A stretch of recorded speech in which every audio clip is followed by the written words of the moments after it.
For viewers in the Gambia and around the world, this is GRTS NewsFile. Our top stories this hour. A two-day convergence on development on Codex standard and technical regulations is underway at the NANA office in Bakau. The Gambia Press organizes hazardous environment awareness training for journalists. The Gambia Teachers Union, in collaboration with Canadian Teachers Federation, trains teachers on leadership skills training in the Upper River region. In sports, Sadibu Kamaso challenges Lamin Kababajo for the GFF presidency as the race for the top job in Gambian football heats up. Away from home, high cost of diesel threatens manufacturing in Nigeria. Elsewhere, Russian missiles strike port of Odessa, key to restarting grain shipments. Well, details of these and other stories coming ahead in the news with me, Momodin Jai. And Winifred Nicole, it's good to have you with us.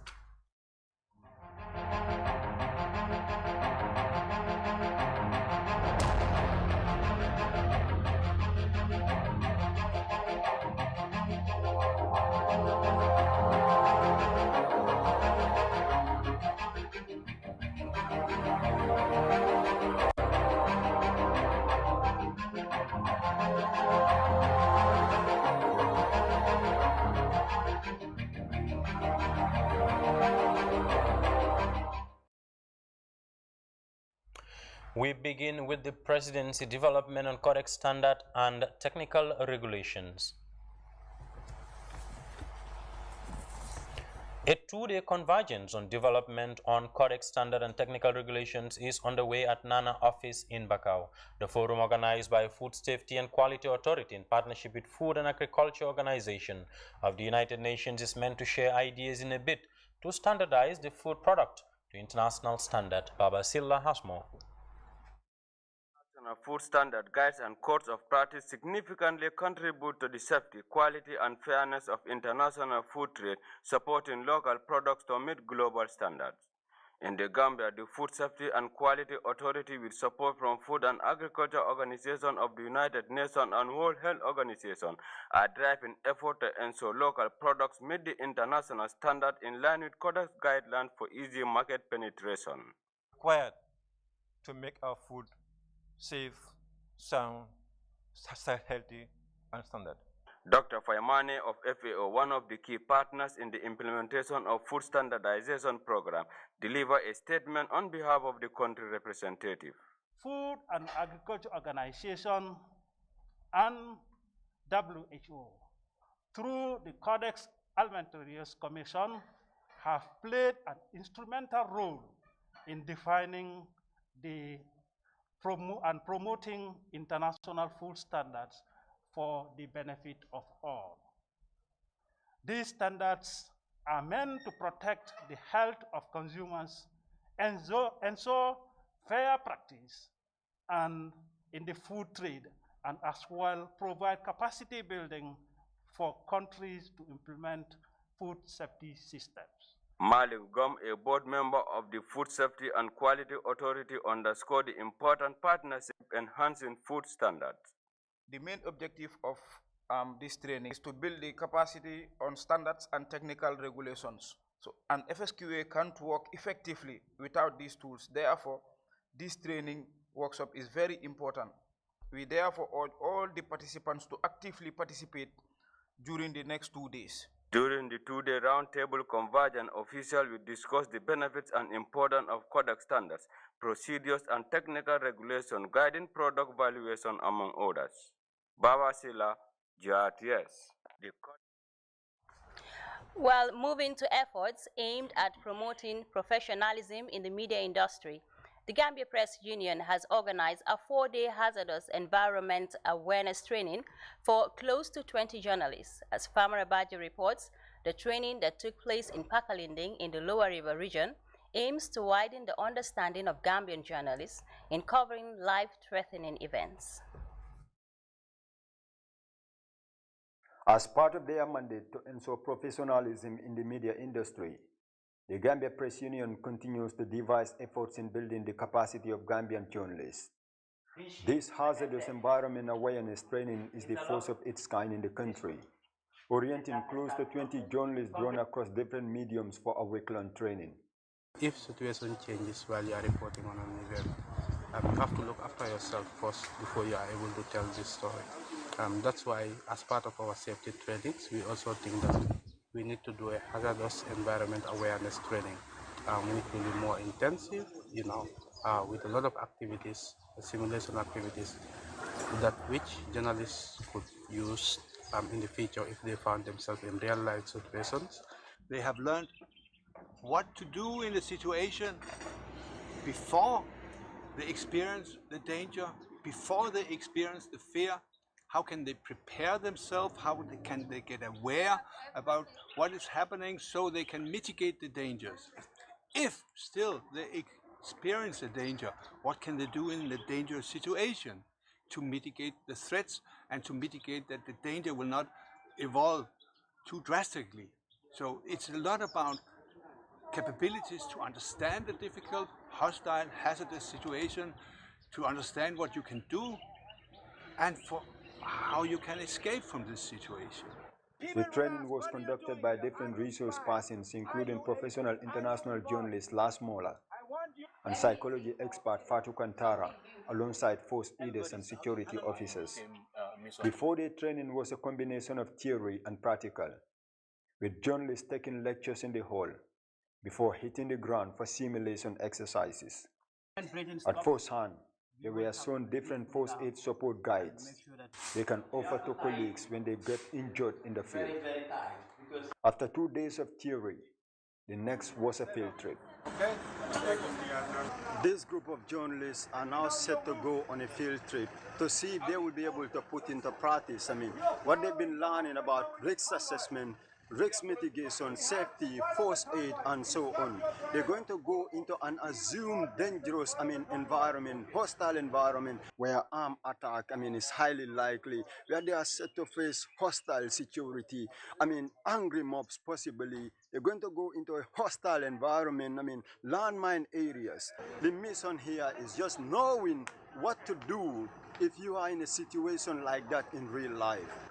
In different vehicles, media participants headed into the bush, an assumed conflicted zone in the outskirts of Pakalinding, for the simulation exercise. The journalists will soon have their first encounter with people playing the role of a hostile security at a checkpoint with toy guns, requesting all needed credentials before members of the press can be allowed to advance further. There's always a debriefing by the trainees before the team is allowed to proceed to the next stop, where others playing the role of bandits were stationed.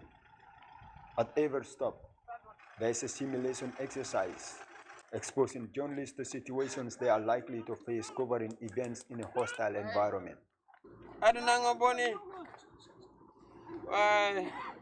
There was nothing serious about this whole exercise. It's just a demonstration of, what these journalists should expect, should in case they cover dangerous countries, hostile areas, hostile environment. These are some of the things they're going to find themselves in real life situation. They have experienced what it was to feel attacked, to be brutalized, to be caught, to get out of a car which is ambushed. And they are now able to recall this experience if they ever get in a real situation. They are able to connect this experience with a number of actions, and we are trying to get the actions down to 3 as in a standard operational procedure. What we've seen here in the last 4 days as part of the exercises, where we faced some armed robberies in simulation exercise, where we faced some kidnapping, people have been blindfolded, handcuffed, detained, forced to lie down on the ground, people are injured and people try to administer first aid and those kind of things, how journalists are looking out for their colleagues. I think these are really things that were impressive, because if we are able to apply these skills when real life situations occur, that would definitely be a great impact on our job. A broader debriefing aimed at widening the understanding of reporters on every bit of the training was conducted as soon as participants returned from the field. Important lectures were delivered on psychology by expert Fatu Kantara, who taught reporters how to recover from trauma and cover stressful events. This is what one of the trainees said about the HIT training. I've learned a lot of new things from the training with regards to how I can survive in tough situations if I happen to find myself in hostile environments, like in separatist areas. This, I think, would go a long way in helping me, because I did not say I don't know much of these things, but it has really impacted, it has added a lot to my experience. A training in safety, first aid, security, and psychology is an important milestone for these journalists, whose coverage of events in a hazardous environment might not look so strange anymore. Farmer Abaji, GRTS News. That was Farmer Abaji with that in-depth report. The Sustainable Land Management Committee of the North Bank region recently embarked on a monitoring tour of project and intervention sites across the region. The tour is meant to assess the level of development and the impact of the project in enhancing the livelihoods of beneficiary communities. Honey in the heart of the basic forest. This farmer represents a larger group who were trained on beekeeping. Today, they are utilizing the environment wisely. Beekeeping is a lucrative venture and equally a forest conservation technique. Aside from its economic gains such as honey production, the women of Basik are processing locally made body lotions using bee wax, proceeds from which are used to run their association. Alkali Jajusi works with the Natural Resource Consulting. Speaking to GRTS, he advised communities to protect their environment through the promotion of sustainable land management. They have generated a lot of income, and currently 20 of the hives are colonized. And the villagers said they cannot even supply the demand of honey to the population within and around that area. They have even made a demonstration exercise. They've put on their uniform. They've demonstrated how they do harvesting, which was very impressive. They have thanked the Food and Agriculture Organization for providing them all the support, as well as Natural Resource Consulting, NACO. The River Gambia, a source of livelihood. Close to its banks is the community of Balengo, a village that predominantly rely on fishing. The community was supported with 2 boats, fishing gears, and a tricycle by the Njawara Agricultural Training Center. The aim is to encourage fishing in the area, curb the rate of irregular migration, and enhance the economic condition of youths and women. Kadinjai, a beneficiary, explained how the intervention is improving their livelihoods.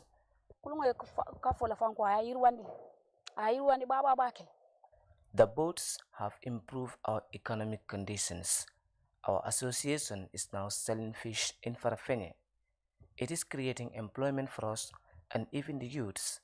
The people of Balengo have lamented the tremendous support that has been given to them. They have been supplied with 2 outboard engines and 8 nets, and according to them, that has improved a lot in their economic conditions. Coming down to the other opportunity given to them, that is the tricycle. They have been very grateful to Njawara for that tricycle. They have used it for income generation, and proceeds of that have been used in some of the village development activities. This is the remains of the Dobo Forest, a 10-kilometer stretch that used to accommodate a diversity of different trees and wildlife is reduced to a bare grassland. The current scenery is devastating, and it depicts the direct impact of human activities towards the environment. Through the Dry Land Project, restoration of the forest cover is to be championed by 4H the Gambia. The project supported the fencing of the forest perimeter, planted tens of trees, and provided a borehole to encourage tree nursery management. Today, the project is at its climax, but growing concerns and controversies surrounding the implementation are also erupting from the villagers. Some of them believe that the project outputs are below standards. Sambaba, who volunteered to speak to GRTS, said the project implementation has a series of errors. He argued that many project arrangements are yet to be implemented. Bari ninko dati da Gambia natata domande aka laban folale du way Gambia tora back. Project sustainability is a growing concern in the Gambia. If this forest cover is properly managed, it has the potentials of curbing youth migration and will have a cumulative benefit on farming and agriculture. I would like to thank 4H for their intervention, but at the same time also I want them to improve significantly the efforts that they have started. The villagers appreciated it, but there are still undone activities, and the villagers have lamented if 4H could come back and complete those activities, because there is a borehole, but in the borehole there is inadequate water supply. So there are other activities that they need to complete, like the waiting shed, like the store, and so on and so forth. So 4H, yes, thank you for what you have been doing, but still improve what you have started. Visible signs of an environmental devastation due to uncoordinated sand mining has been ongoing for almost half a decade in the community of Badibu Gunjur, is now threatening farmlands and agricultural production. Defending his grounds, Kausu Baro, the VDC chairman of Gunjur, told the SLM committee that the Gunjur VDC have no idea about the mining, as he maintained that the land belongs to a family who commercialized the area and the miners had never paid any dues to the VDC. The monitoring continues to other communities and project intervention sites across the region. For the news, I am Famara Kanye. The President, His Excellency Adama Barrow, laid the foundation stone for the $100 million Radisson Blue Hotel in Bigelow today. It is one of the biggest infrastructural programs under the OIC project. The Radisson Blue Hotel comes with more than 400 suites and 60 royal and presidential suites, projected to complement the country's tourism infrastructure and job opportunities. Moving on. The Gambia Teachers Union, in collaboration with Canadian Teachers Federation, is holding a summer leadership training for young teachers in the Upper River region. The capacity building is aimed at enhancing the knowledge of participants on leadership skills, gender-based violence, occupational health and safety, effective communication, climate change, amongst others. Our URR correspondent Saidu Kamara covered the event and filed in the support. Training for 40 young teachers on professional development leadership, organized by the Gambia Teachers Union in partnership with the Canadian Teachers Federation, seeks to expand teachers' leadership and engagement in development planning. The training aims to install basic leadership skills in participants and engage them in planning to combat climate change, gender-based violence, as well as occupational health and safety, alongside communication and trade union education. According to the Senior GTU Program Officer and Professional Development Coordinator, Pa Daniel Mendy, the capacity training will prepare young teachers to become great future leaders in different areas. We actually trying to build the capacity of teacher leaders, being cognizant of the fact that they will soon be in the helm of authority at the level of the school. We don't want to wait until they get there. We want to start developing their capacity in various areas right from now, so that as they grow through the ranks, they become more experienced and more knowledgeable in their work. The first Vice President of the Gambia Teachers Union, Safi Nyasi, said the training is necessary to boost the moral and knowledge of union members who have been exposed to key leadership skills in increasing their understanding of communication. So we told them about the importance of communication, as it is supposed to be very clear. Whatever you want to communicate should be clear, and consider also those you are communicating, whether they are young or old or male or female. Consideration to those people is very key. And also in communication, the message should be clear. It should not be, you don't need too much information when you just want to share a small thing. Teacher participant Mariam Esanyang, who teaches in Sonkunda, commended the GTU for organizing such an important training for young leaders, adding that the capacity building will crucially equip them with requisite leadership knowledge as role models in their respective posting communities. One of the important things that we need to know, key among them, is leadership. As a teacher, I am a leader, being it in the classroom, being it in the community, and of course, being it in the country, I am a leader. So it has exposed me to some of the basic things that a leader should have, and of course, how you should interact and behave, communicate to your subordinates, that is your followers. And also, when it comes to communication, it's very important. I've learned a lot in that aspect, because you cannot be a leader and the communication channel between you and your subordinates, that is your followers, is not very strong. The General Secretary of the Gambia Teachers Union, Antoinette Korjak, emphasized the need for professional development, noting efforts to bring younger teachers closer to the senior cadre for proper guidance and consultation. To the young teachers in the Gambia, I urge them to make sure that each one should go and teach one. And also, if they have issues, let them come to the secretariat. Let them ask us. Let them communicate with us. And in the regions, they also have regional chairpersons. If they have issues, let them go and talk to their regional chairpersons, so that the misinformation, so that some of the misconceptions that we have definitely will be sorted out. 40 young teachers were drawn from primary, upper, and senior secondary schools across the Upper River region to undergo what officials described as essential training needed to boost teaching standards in the Gambia. Seydou Kamara, reporting for GRTS News from Basse Upper, a capacity. Now moving on. Promoting vocational and skills in information technology, the Indian Institute of Hardware Technology recently graduated 400 students who successfully completed courses in various fields of education. Kejotu Jallo has more on that. Since its establishment in 2018, the institute, according to officials, have trained many young Gambians, and the latest batch of graduating students numbered staggering 400. IHT Limited is a partner to the Indian Institute of Hardware Technologies Private Limited, a global pioneer in information management systems, education and training, with an established presence in Africa, Asia, the Middle East and Europe. Training program for youths is one of many opportunities being provided by the center to help equip young Gambians with advanced technical skills. 110 of the graduates obtained a distinction, 210 students passed with merits, and 80 has passed with credits. Thank you. Amongst the YEP ICT Scholarships Phase 3, 109 graduated, out of which 53 students are currently in full-time employment and 24 are engaged in self-employment. Honorable Halifa Saleh, providing words of wisdom to the graduates, reiterated the importance of information technology in transforming a nation. I am convinced that thinkers have a future,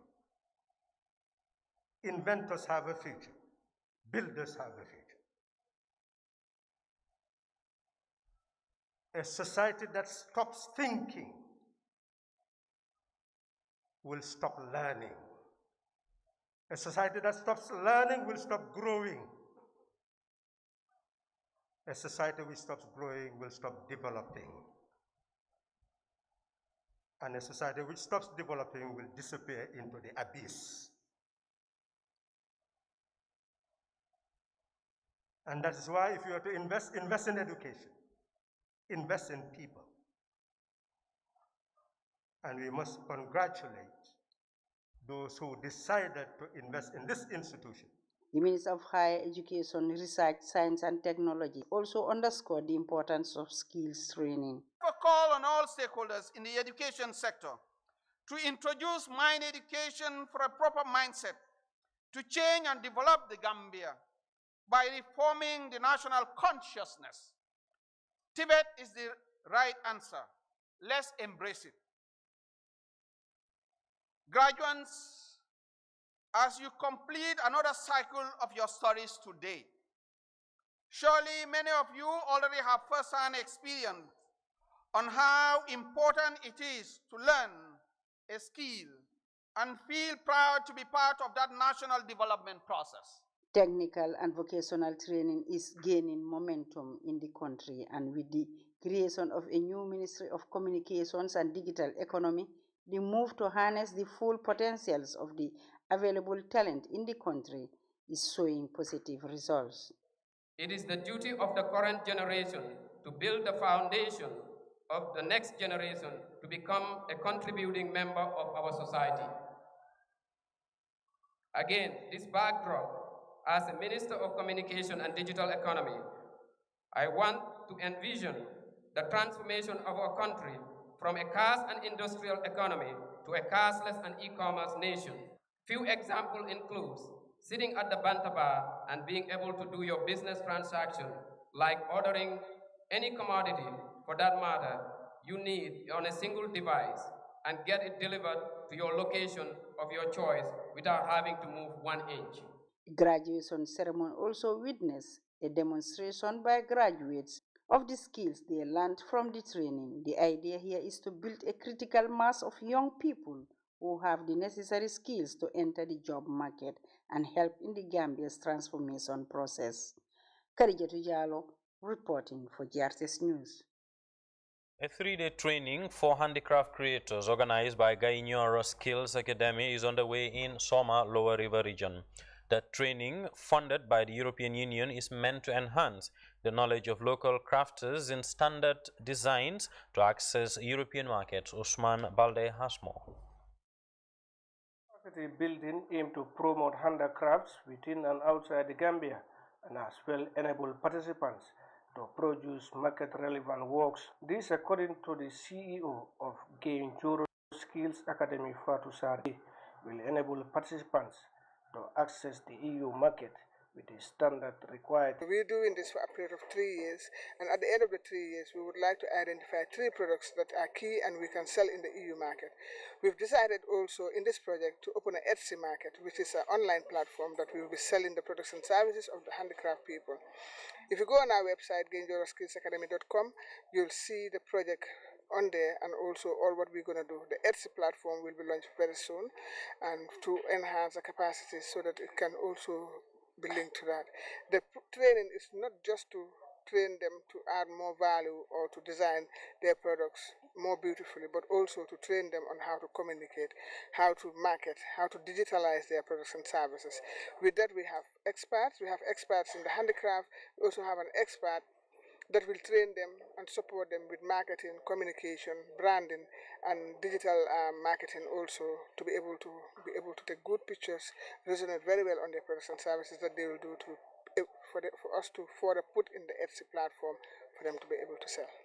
Pa Usman Boy of GCCI explained that their office is working closely with Gainyoro Skills Academy for the sustainability of the project. We don't want to see this project to be like the other projects, like what they say, other projects. Projects will come and go, and there will be no impact on the society or the people that were on the project. So as GCCI being the lead partner, we want to make sure that this project has a benefit and that it's going to continue to benefit everybody in the future. The creativity trainer had showed the organizers and participants of relevant and quality sessions throughout the training. The local crafters don't always benefit, right? And so we hope to change that and make an impact that brings the benefit directly back to the local artist. The training, according to organizers, will focus mainly on marketing, branding, digital communication, among other areas that will help participants access the European Union market. Usman, GRTS News. For that report by Usman Balde takes us to our first commercial break. The sports news is up next. Do stay. Always thirsty for more. A team of superheroes with special powers unite to redefine the way we are connected. Big Barbaran Vegas steps up your communication with the DOK service, giving you 1,000 minutes of talk time to one special person for $150 is only. Valid for 1 month. Enjoy your talk time. Type SUB and send by SMS to 135 to activate the TOK service. AfriCell got office with the power to change the world.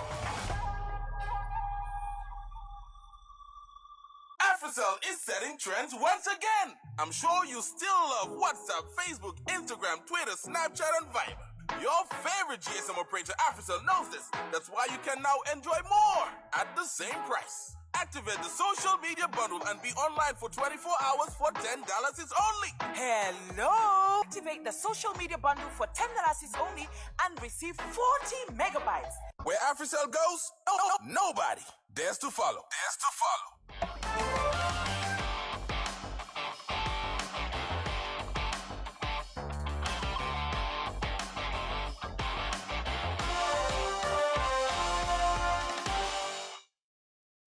Welcome back, and now a bit of sports for you. The two presidential aspirants in the upcoming elections of Gambia Football Federation have launched their manifestos and unveiled their respective teams. Lamin Kaba Bajo and Sadibu Kamaso are vying for the top office in Gambian football, with the elections slated for August 27th. And already the race is heating up. GRTS Sports' MS Jallo tells us more. Line is drawn. The race for the Gambia Football Federation presidency is on. Two candidates have thrown their hat in the race pending the nomination process. Incumbent Lamin Kababajo is seeking re-election for a third term, but standing in his way is Sadibu Kamaso, who until recently was an executive member in the Kababajo-led executive. The election date is set for August 27th, when football stakeholders with voting rights will choose between Kababajo and Kamaso to occupy the highest office in Gambian football. The election is nicely shaping up into an exciting race, with football stakeholders divided between the two candidates. Both candidates have launched their manifestos in a bid to convince the voters. The incumbent is campaigning on a slogan of continuity, stability, and progress. Kaba, who has been at the helm of Gambian football for the past 8 years, believes his team has brought remarkable development, including qualifying the Gambia to its first Africa Cup of Nations.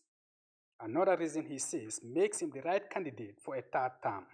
When coming back to you again, requesting for a mandate to renew the term, we felt it's incumbent upon us to take stock of what has happened in the past 4 years. Together with our partners, the government in particular, today the Gambia is a respectable football nation worldwide. We have seen how the Scorpions qualified for its maiden AFCON, where it eventually finished 6th in Cameroon at the beginning of this year. Our other categories of national teams in both men and women have registered remarkable strides in the past 4 years. Absolute decentralization of football has been achieved in the Gambia under my leadership, with every region now represented in the National League. But one area the Kababajo administration had seemingly failed is its infrastructural development project, and this will be a key and contentious issue in the election. Infrastructure is one of the key factors impeding the rapid development of the game in the country and on the continent in its entirety. This is one area we have our biggest challenges during the last 4 years, and we never shy away from talking about it. The Executive Committee committed itself to use some of FIFA Food Development Support funds to gradually improve the existing football pitches used for national leagues. Due to administrative delay, slow in accessing of the funds from the FIFA, and challenges with consultants and contractors, significant delays impacted negative on these projects. We have a direct impact on grassroots football and also national football calendars. Businessman Sadibu Kamaso, who is the Secretary General of Hawks Football Club, had earlier launched his manifesto called the Starting 11. He is campaigning under the slogan, Restore Confidence to Gambian Football. The Team Restore Confidence group is made of people of football enthusiasts with a clear and principled agenda to restore the substantial erosion of confidence that we face in our football. Our objective is to come and change the mindset of Gambian football with key focus on organizational effectiveness, accountability, and transparency. And we have 4 key areas that we want to focus on. At the unveiling of his team Restore Confidence, Kamaso maintains that time has come for change to institute a more vibrant executive body to run Gambian football. The Restore Confidence team has the objective to focus on 4 key areas, and one of them is the rebranding and the remodeling of the GFF institution. Because wherever you go and call yourself an executive of the GFF, they look at you as an individual who's corrupt or an individual who's involved in issues that do not conform with the ethics of football. We want to read the GFF, and we will do that now. Team Restore Confidence charges the Kaba executive of maladministration and mismanagement, something that Team Kaba rubbishes as unfounded, whilst critics of Sadibu are asking where he was during that period.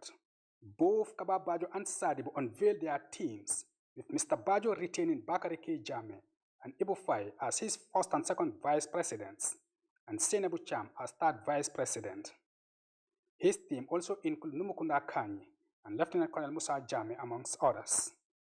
Kamoso, on the other hand, has picked Ato Olu Ascroft as his running mate for the first vice president, Chorom Benga and Mohamed Sise as second and third vice presidents, respectively.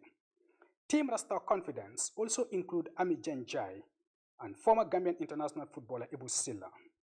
Both candidates are now expected to file their nomination with the GFF electoral body to pave the way for their participation in the August 27th election, subject to fulfilling the eligibility criteria. But already the race for the highest office at the Gambia's football house is intensely heating up. Mohamed Jala, GR Sports. Winnie, I think it's a very heated challenge there between Team Kamaso and Team Kaba Bajo. Let's see what's going to happen. Well, may the best person win. Exactly. Moving on, we'll be back with news beyond our borders right after this subject. Stay tuned.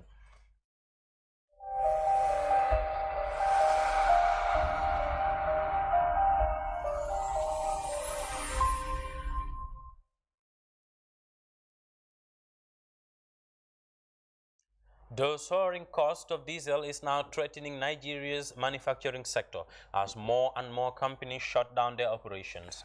CGTN's Kalisha Imakalam is here with the details. At this sachet water factory in Nigeria's capital, Abuja, from bagging to sealing and packaging, workers here try to meet up with demand. Business owner Jonathan Dairo says his 4-year-old business is reeling under economic hardship that's been exacerbated by costly diesel, forcing him to make drastic changes in his business. The cost of diesel is really bringing down our production. Our production reduced from 5,000 that we produce daily, reduced to 3,000. If this thing continues like this, I have to let at least the remaining 12 staff, maybe I have to let them reduce them to 6. Many businesses like Jonathan's depend on diesel to power their generators and high-capacity machines. The price of diesel has surged by more than 200% since last year in October to hit 800 naira per litre, and there are fears it could soar to 1,500 naira per litre if the Russian-Ukraine crisis is not resolved. At 820, many of our members are shutting down, and many households are heavily impacted. It will further plummet the downward trend in terms of manufacturing performance. If the prices goes up, more manufacturers will shut down, and that may mean deindustrialization in Nigeria. The manufacturing sector contributes nearly 10% to Nigeria's GDP, but that revenue is now being threatened. Despite being an oil-producing nation, Nigeria's local refining capacity has dwindled over the years, forcing it to import refined fuel. Privatize those refineries now. Sell those refineries to deep-cut investors. Open up the market. Liberalize the oil and gas sector. Remove the consumption subsidy and take the value of the money you're going to save and put into palliatives that will mitigate the sufferings of the Nigerian masses. In the meantime, Manufacturers are calling for a state-led plan to salvage the situation and avert a possible collapse of industries in Nigeria. Kelechi Amekalam, CGT and Abuja is ongoing at Well, hundreds of people protested Saturday in Tunis against a draft constitution put forward by President Kais Saied, demanding his resignation 2 days before Tunisia votes on the disputed charter. Late last night, people were still waiting for 9 of the people who are being charged with actually insulting officials, police. But we know that there's quite a lot of police violence against the demonstrators. Now, these had been mostly human rights activists, but they had been joined by political parties, which we haven't seen too often. So there was hundreds of demonstrators basically trying to sort of say that they're against this referendum, this constitutional referendum that's coming up on Monday. They see it as an attack on human rights. They see it as an attack on freedoms. There were several people who were injured, including journalists at the protest yesterday.